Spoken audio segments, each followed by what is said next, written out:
Horizon 2.0 is here. It's a custom Black Ops 3 Zombies map called the Iron Dragon, and I got together with the No Thrums crew and we worked out how to do the main Easter egg. I'm going to quickly take you through those steps, but first you will have to have all 4 bows built and upgraded, and I have a full video tutorial for that. I'll have that link down in the description. Once you have all 4 bows built, you need to take each bow up to the orb room and shoot each of the corresponding orbs with that bow. So you see the red fire orb, that's the fire bow, and you can see all the other colors match up. If you're solo in doing this, you can have mule kick and hold 3 of the bows. So you only have to make 1 extra trip back down to the upgraded bow box room. Once the orbs are shot, you can start the second steps to all of the bows. And for the fire bow, you shoot down a plane and it lights up a cauldron near the spawn. Then take the fire bow and go inside the Origins tank station area. You're going to see the torches on the wall with corresponding numbers, and you want to shoot the 9, the 3, and then the 5. If done correctly, you're going to hear a completion noise, and then you want to go back inside the corresponding Origins robot head where you initially picked up the fire orb. This one's located to the left of the power. Just go in and you're going to see this new object here. It is orb essence, so pick that up and then go back into the orb room and then just hold activate on the orb for the fire bow and it will infuse it. At this point the fire bow is complete and you can move on to the other bows. For the void bow, there's going to be 3 domes that you have to shoot, a lot like on Origins for the wind staff. You can do a single shot or a charge shot, it doesn't matter, you just need to make contact with it with the void bow. There's 1 close up to the spawn and then there are 2 on either side of the first dragon you encounter. After you've shot those 3, the smoke will turn to black and you want to go inside the Horizon church, and above that dragon you'll see the clock and there's going to be a purple wisp up there and you can just shoot that with a single shot. There are 3 total wisps that you have to shoot for the void bow. The second one is going to be near power where you would normally see a wisp for the main Horizon Easter egg. These are always in the same order and in the same location, and the third and final one is going to be back inside the church up where you would find another wisp location in this corner.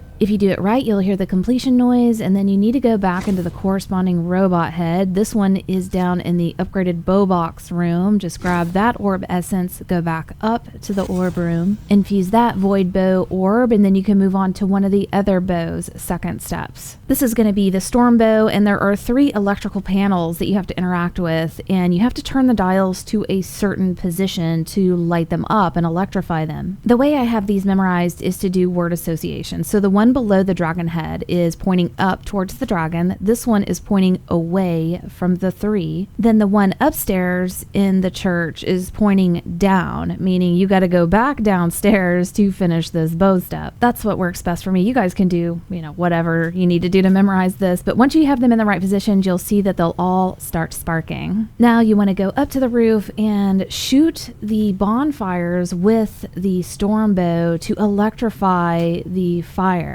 I really like how the map maker incorporated some of the Origins staff steps and then also the original bow steps. Everything he's done here is pretty brilliant and these steps are really fun to do. After you electrify those bonfires, you can pick up the orb essence from the corresponding robot head. This one is to the left of the speed cola in the DE church area. Just go back up to the orb room, infuse that orb, and you can move on to the final bow. The first step to activate the wolf bow is to interact with these wolf bones, and then his spirit will come up and then you'll follow him back downstairs in front of the Wrath of the Ancients bow. Just interact with the ground in front of him and it will bring up a bone. He'll collect it and you can move on to the next step. Head back to the spawn area and where you initially shot the flag to get the skull, and there's going to be a gravestone right there. You just shoot it with the wolf bow and then hit it with any grenade and it will disappear. Do that 2 more times to this gravestone here, and then there's another one across the way. Once you do all 3, you're going to hear the completion noise, and then this orb essence is right there in that 1 punch pedestal inside the Origins church. get back up to the orb room and infuse that wolf bow orb, and then you'll see this animation where all the orbs go to the center and meld, and it looks almost like the ether. It's such a cool animation. Now you want to activate it and fracture it, and you're going to be chasing this orb around the map, and to get it to move from next position to next position, you just have to damage it in any way. You can shoot it with a gun, you can melee it, you can shoot it with a bow, it doesn't matter. You're going to be moving this thing all the way around the map to Juggernog, where you're going to encounter a flat gun. It'll land on top of this ammo crate, just shoot it, it's going to open up for one of the bullets for the flat gun, load it up, and then it's going to shoot the top of that tower off, and you're going to see the orb up there again. For this, you're going to need a bullet gun, and shoot the orb,